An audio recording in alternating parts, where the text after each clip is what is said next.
Ayan po mga kababayan, nandito po tayo ngayon sa Barangay Bicol Sur.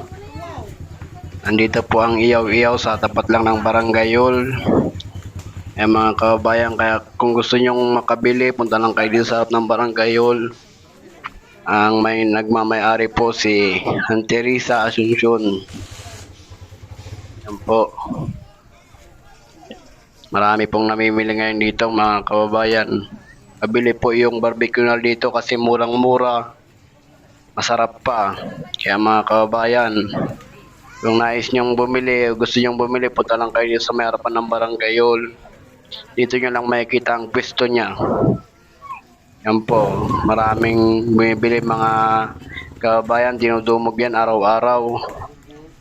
Pagka medyo ulan naman po, walang masyadong bumibili, pero kapag yung wala pong ulan, ayan po, dinudumog po nila. Ngayong araw, kukunti na lang po yung paninda